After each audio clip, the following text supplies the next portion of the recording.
In my previous video, I shared the LTX video workflow for free, local, offline, and unlimited. It was just about loading an image and running the workflow. But what if you have a folder of images and want to run it overnight? Wake up in the morning and see all your images turned into moving videos. That's what we'll explore today from the previous workflow. You'll see a few nodes near the Load Image node. Load Images node from VHS node's Animation Builder node, these will automate the queue. Now, let's load a folder of images. As we can see, it detects 12 images, press upload, and the images load and start playing in sequence.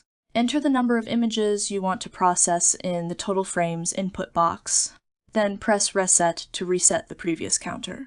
Press Q in the node, and not the Comfy U button.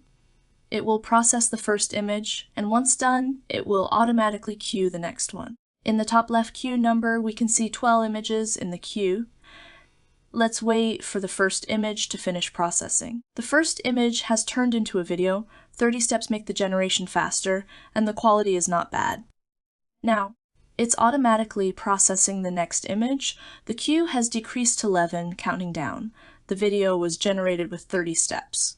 Let's compare it with 100 steps and see the difference. The quality is the same, but the speed is different. 30 steps look more like slow motion. 100 steps look more like a 24 fps video, so if you prefer faster generation, go for 30 steps with slower motion. For faster motion, go for 100 steps. Look closely for quality difference.